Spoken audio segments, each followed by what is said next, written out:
Hi, my name is Jenny. Tonight or this evening, I would like to read to you As a Man Thinketh by James Allen. This is supposedly the complete original version. I love this book. Apparently, this book was written all the way back in the early 1900s from a man who basically had his own rags to riches story. Allegedly, As a Man Thinketh predates other famous self help books from Norman Fitzgerald, Napoleon Hill.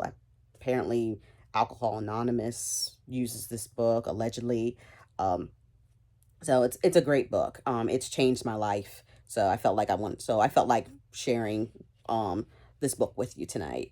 Tonight I'm only gonna read the foreword as well as the first chapter. It won't be very long, and then I'll read additional chapters and other videos later on at later dates. So here we go. We're gonna go ahead and get started with As a Man Thinketh by James Allen. Forward.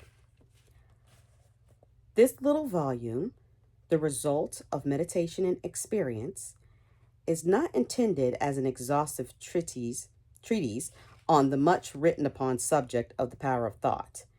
It is suggestive rather than explanatory, its object being to stimulate men and women to the discovery and perception of the truth that they themselves are makers of themselves, by virtue of the thoughts which they choose and encourage.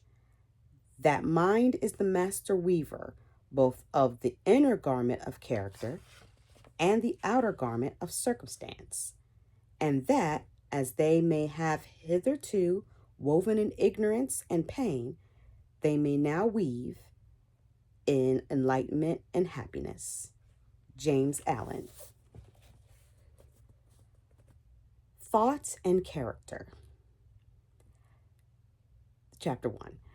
The aphorism, as a man thinketh in his heart, so is he, not only embraces the whole of a man's being, but is so comprehensive as to reach out to every condition and circumstance of his life. A man is literally what he thinks, his character being the complete sum of all his thoughts.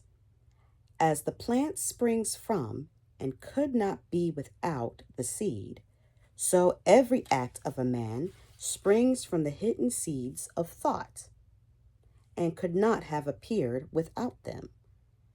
This applies equally to those acts called spontaneous and unpremeditated as to those which are deliberately executed. Act is the blossom of thought, and joy and suffering are its fruits.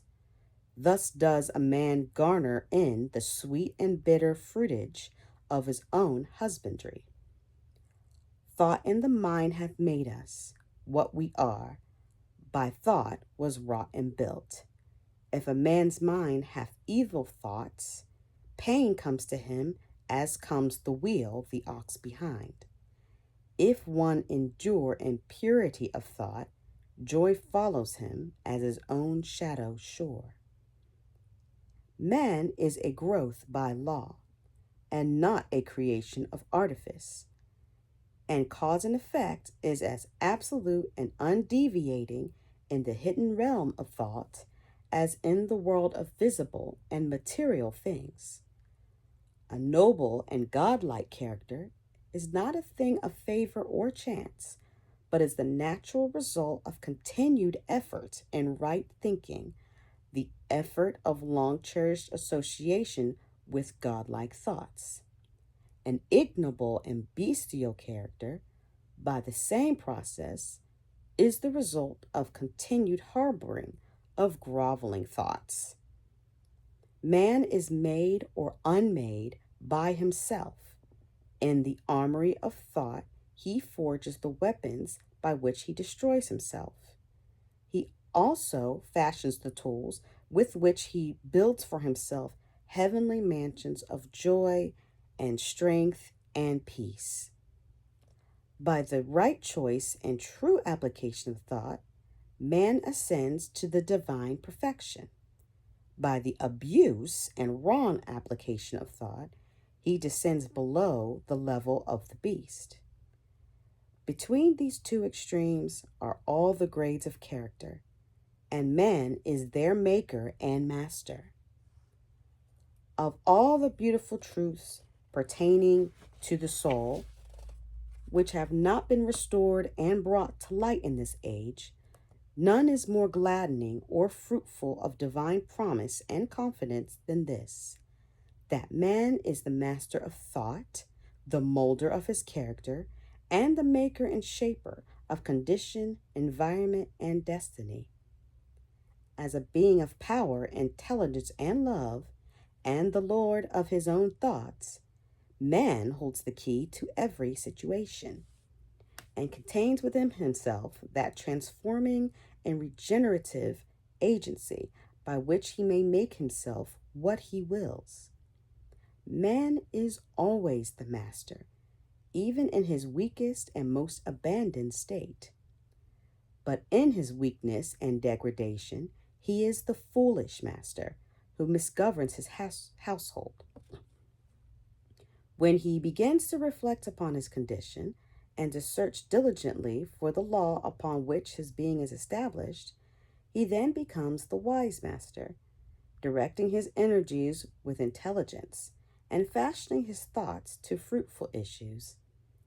Such is the conscious master, and man can only thus become by discovering within himself the laws of thought, which discovery is totally a matter of application, self-analysis, and experience.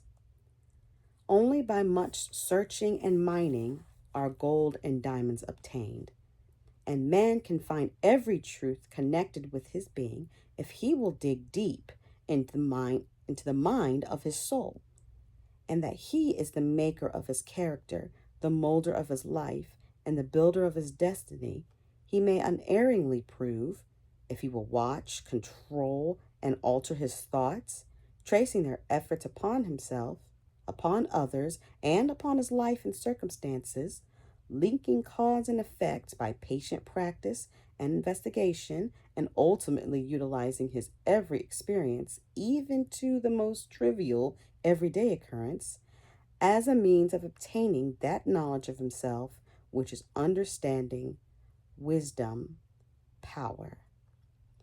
In this direction, as in no other, is the law absolute, that he that seeketh findeth, and to him that knocketh it shall be opened.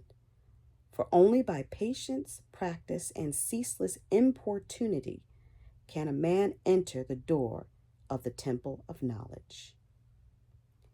And that was the foreword and the first chapter of As a Man Thinketh by James Allen. I plan to read the second chapter either tomorrow or at a later date. I hope you'll be able to join me. Thank you for listening. Have a nice day.